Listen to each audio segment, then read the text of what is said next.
We'll move now to tonight's top story coming from the ABC 7 News I-Team. It has been 10 months since the city of Oakland was hacked. The personal information of tens of thousands of people was leaked onto the dark web. And the ABC 7 News I-Team was first to report the lack of oversight and that dozens of victims were never notified that their sensitive financial information was exposed. I was trapped in a nightmare. I have no idea what's in my name.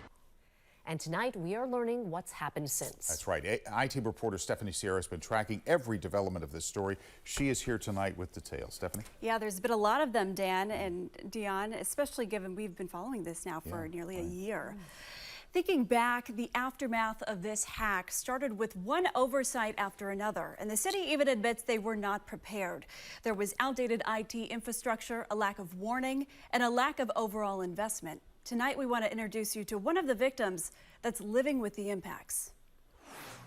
Address, a driver's license number, social security number. Oakland native Dedrick Warmack is living through a financial nightmare. On the credit report, there's credit cards that should have been closed.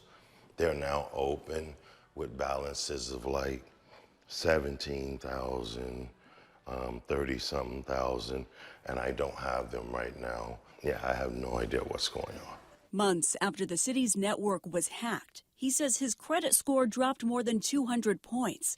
But little did he know, that was only the beginning. You think your identity was stolen from the Oakland hack? Yes, yes. I mean, I'm getting the phone calls, the emails that I get stating, oh, you have this account, you have that account. I've been getting letters from Chase and Bank of America, and I don't have a bank account here. After the hack, the I-Team consulted cybersecurity professionals to download the leaked data. This was an attempt to get a better idea of the impacts facing victims due to a limited response from the city. That's when we found Warmack's social security number published on the dark web.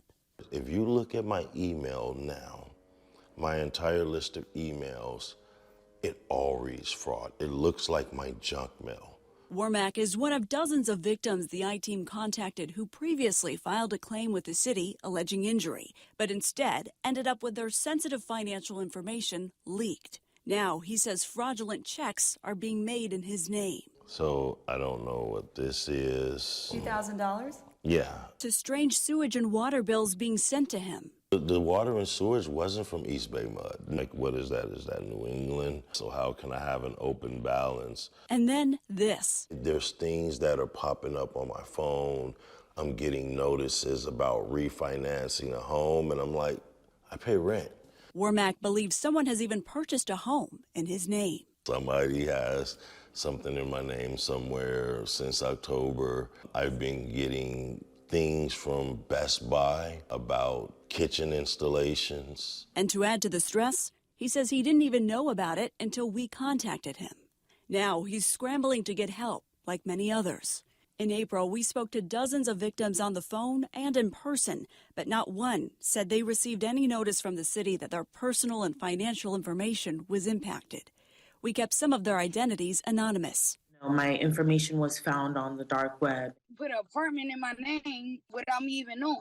In March, the I-Team asked Mayor Sheng Tao how far along her administration was informing the thousands of people impacted by the breach, but we did not get a straight answer. Are you 50% done with that process? Do you know if you're almost done with that process? Where does that stand? That's going to be an ongoing process. We have notified the current employees, and not just that, but we are now notifying employees that have left the city. The city's ignored and stonewalled its own employees. That was 10 months ago.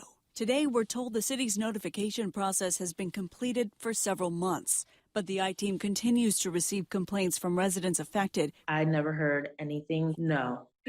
In May, the mayor committed to spending an additional $10 million to upgrade and harden the cybersecurity protections over the next 2 years. Documents obtained by the I-Team from the city administrator's office show only 30% of that goal has been spent since, including the restoration of OPD's CCTV server, which the mayor says is now fully operational. But other concerns still linger. We're not managing or directing properly. On the heels of a multi-million-dollar missed opportunity to fight retail theft, following 1,000 911 dispatcher applications overlooked, some city officials are concerned about another mistake, including cyber insurance. 8 months ago, the I-Team consulted cybersecurity experts to weigh in on Oakland's current policy. Do you think Oakland's coverage is sufficient enough to protect against a ransomware attack?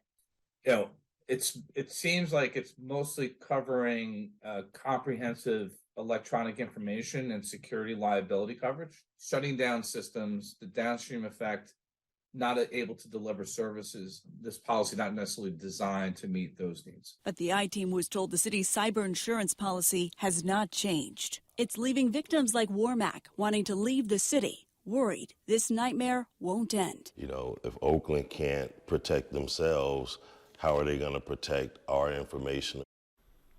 Now, cyber analysts say one of the groups that hacked Oakland also attacked the city of El Cerrito. And since then, data shows the transit agency BART, as well as the cities of Modesto and Hayward, also got hit with ransomware attacks this year.